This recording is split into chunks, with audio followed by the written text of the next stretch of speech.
తమిళనాడు పీఠం మీదకు విజయ్ వచ్చిన తర్వాత ఆయన తక్కువ కాలంలోనే, అంటే సినిమా నుంచి వచ్చిన తక్కువ కాలంలోనే సూపర్ హీరోగా ఇక రాజకీయాలు కూడా అవతరించి ప్రభుత్వాన్ని ఏర్పాటు చేశారు. కాబట్టి అదే కంపారిజన్ ఆంధ్రప్రదేశ్లో రాజకీయ నాయకుడిగా మారిన సినిమా స్టార్ పవన్ కళ్యాణ్ గారికి కూడా వర్తింపజేసి ఫుల్ కంపారిజన్ చేశారు.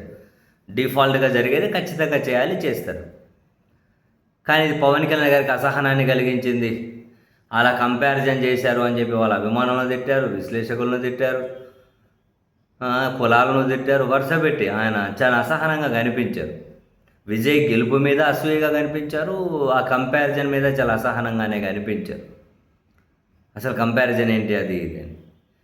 సో ప్రస్తుతం కనుక మనం చూస్తే విజయ్లా కంపారిజన్ వద్దు వద్దు అంటూనే విజయ్ సీఎం అయిన తర్వాత ఈవెన్ కొన్ని సమీక్షా సమావేశాల్లో వీడియోలు రికార్డింగ్లు చేసి పబ్లిష్ చేయడం మొదలెట్టారు. అక్కడ అఫీషియల్గా ముఖ్యమంత్రి కార్యాలయమే కొన్ని వీడియోలు ఏం మాట్లాడుతున్నారు, అధికారులతో ఏం ఆదేశాలు ఇస్తున్నారు, ఏం చర్చిస్తున్నారు, ఏం సమీక్షిస్తున్నారు, దాని మీద కొన్ని భిన్నాభిప్రాయాలు ఉన్నా బట్ అలా వీడియోలు దగ్గర నుంచి క్లోజ్ షాట్స్లో రికార్డ్ చేసి మాట్లాడే మాటలు కూడా మామూలుగా విజువల్స్ ఒకటి రిలీజ్ చేసేవాళ్ళు అంతకుముందు ఎక్కడైనా, కానీ మాట్లాడే మాటలతో సహా ఆడియో కూడా రికార్డింగ్ చేసి పబ్లిష్ చేయడం మొదలెట్టారు. అదిగో సేమ్ ఇప్పుడు పవన్ కళ్యాణ్ గారికి కూడా ఆ స్టైల్ బాగా నచ్చినట్లుంది. ఇప్పుడు తాను కూడా వీడియోలు కాకుండా సరే ఇంతకుముందు సీజ్ ద షిప్ అనే స్టైల్లో సముద్రంలో బోట్లలో కొన్ని ఫోటోషూట్స్ ఉన్నా అవి విజువల్ వరకే కనిపించేది, ఆడియో ఎక్కడ కనిపించేది కదా పెద్దగా, ఏదో అక్కడో మాట ఇక్కడో మాట. కానీ ఇప్పుడు బయట షూట్సే ఆడియో వీడియో రికార్డింగ్ చేయడం కాదు, సమీక్షా సమావేశాలు కూడా ఇప్పుడు పవన్ కళ్యాణ్ గారు వీడియో రికార్డ్ చేసి బయటకు వదులుతూ ఉన్నారు.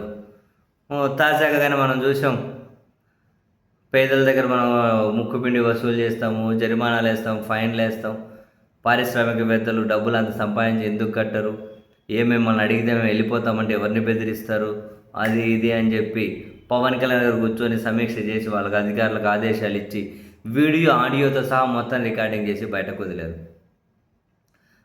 మన రాష్ట్రంలో ఇటువంటివి ఇంతకుముందు లేవు. ఏదో జస్ట్ ఏదో కలెక్టర్ల మీటింగో ఇంకొకటో ప్రత్యేకించి కొన్ని సమావేశాల్లోనే కొంత ఆడియో విడుదల చేసేవాళ్ళు, అది కూడా మీడియాను అలో చేసిన దగ్గర. కానీ ఇక్కడ సమీక్షా సమావేశాలకు మీడియాను అలో చేయరు కదా, అంటే వీళ్ళే అఫీషియల్గా ఇంకా రికార్డ్ చేసుకోవాల్సిందే కదా. ఇప్పుడు పవన్ కళ్యాణ్ గారి సమీక్ష సమావేశాలు ఆడియో కానీ బయటకు వచ్చింది వీడియోతో సహా, అంటే వాళ్ళు రికార్డ్ చేసి వదలడమే కదా. ఈ స్టైల్ ఎక్కడి నుంచి వచ్చిందంటే అదిగో విజయ్ సీఎం అయిన తర్వాత ఫాలో అయిన స్టైల్ ఇది. బహుశా పవన్ కళ్యాణ్ గారు కూడా కొత్తగా అనిపించినట్లుంది, తాను కూడా ఫాలో అయిపోతూ ఉన్నారు.